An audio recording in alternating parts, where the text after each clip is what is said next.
Imagine la scène. Ton ami est chez toi. Il a fui quelqu'un de violent. On sonne. La personne te demande « Il est là ?» Si tu dis la vérité, tu le mets en danger. Si tu mens, tu le protèges. Et instinctivement, on se dit « Mentir ici, c'est moral. » Sauf que, une philosophie très célèbre te répond « Non. » Et là, ça devient passionnant. Parce qu'on ne discute pas juste d'un mensonge, on discute de ce que signifie être moral. Alors aujourd'hui, je te propose un duel clair. Kant contre les utilitaristes. Et à la fin, je te donne une façon simple de trancher, sans simplifier. D'abord, il faut comprendre un point. On confond souvent être gentil et être moral. Être gentil, c'est éviter de blesser, protéger, préserver. Mais la morale demande un critère plus solide. Et en philosophie, une question sépare deux grandes familles. Est-ce que la moralité dépend des conséquences, ce que mon acte produit, ou d'une règle, c'est-à-dire d'un principe valable, même quand ça coûte? C'est exactement la ligne de front. L'utilitarisme d'un côté et Kant de l'autre. Je commence par Kant, parce que sa position est la plus radicale. Pour lui, mentir est toujours immoral, même pour protéger, et son raisonnement repose sur deux idées. La première, c'est l'impératif catégorique. Kant te demande quelle est la règle derrière ton acte et pourrais-tu vouloir qu'elle devienne une loi universelle? Donc si ta règle c'est « je mens quand je pense que ça arrange ou que ça protège », Kant répond « et si tout le monde faisait cela ?» La parole perdrait alors sa valeur, la promesse deviendrait vide, la confiance s'effondrerait. Et au final, même ton mensonge ne fonctionnerait plus, parce que personne ne croirait personne.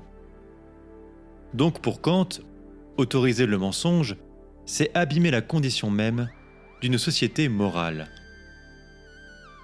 La deuxième idée est encore plus forte. On doit traiter l'être humain toujours comme une fin, jamais seulement comme un moyen.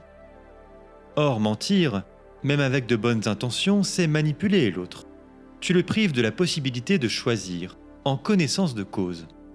Tu le déplaces comme un pion. Et ça, pour Kant, c'est une atteinte à la dignité humaine. C'est là qu'on lui objecte « Mais si je dis la vérité, quelqu'un peut mourir ». Kant répondrait « La moralité n'est pas un calcul de résultats. Tu es responsable de ton acte, pas de tout ce que le monde fera ensuite. » Il existe même l'exemple fameux de l'assassin qui demande où est sa victime. Kant soutient qu'on ne doit pas mentir, parce qu'une exception au devoir de vérité ouvre une brèche dangereuse. Bref, chez Kant, la vérité est un devoir absolu. À l'inverse, les utilitaristes partent d'un autre point de départ. Ils demandent d'abord « Quelles conséquences produit mon acte ?»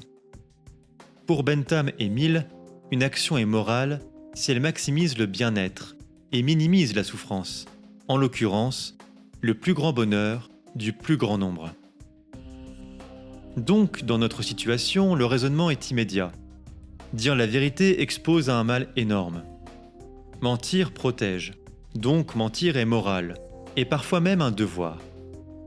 Mais attention, on caricature souvent l'utilitarisme, comme un calcul froid, au cas par cas. En réalité, il existe une nuance importante.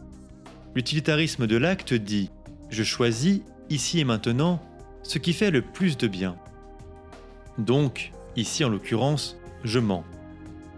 À distinguer de l'utilitarisme de la règle qui dit « je cherche des règles générales qui produisent le plus de bien à long terme ». Et là, la confiance redevient centrale. Si tout le monde ment tout le temps, la société devient invivable. En revanche, une règle du genre « on peut mentir pour empêcher un tort grave, injuste et imminent » peut globalement produire plus de sécurité et moins de souffrance.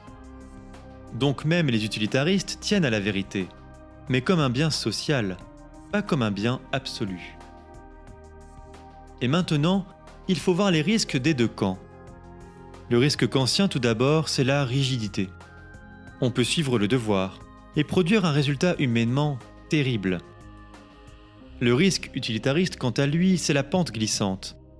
Si tu justifies le mensonge par le bien, qui définit ce bien et à quel moment tu mens? Juste pour ton confort ou pour contrôler la situation? Alors comment trancher sans faire semblant que c'est simple? Je te propose 3 questions. Première question, celle de la gravité. Est-ce qu'un dommage grave, injuste, imminent est en jeu? Deuxième question, l'alternative. Puis-je protéger sans mentir, me taire, refuser de répondre, gagner du temps, chercher de l'aide? Troisième question, le coût moral. Est-ce que je mens pour éviter un malaise ou pour empêcher un tort majeur contre quelqu'un?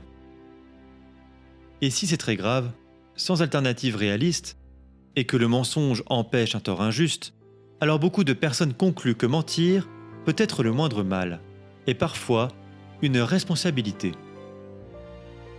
Je termine avec l'essentiel. Kant te demande « Puis-je vouloir que mon acte devienne une loi universelle ?» Les utilitaristes, eux, te demandent « Quel monde mon acte produit, maintenant et demain ?» Et au fond, la vraie maturité morale, c'est de tenir ensemble ces deux exigences. Des principes qui rendent la confiance possible et des décisions qui protègent des vies réelles. Et toi, que penses-tu de ce débat central? Comment te positionnes-tu? Sur ce, je te souhaite une très bonne journée et un bon visionnage.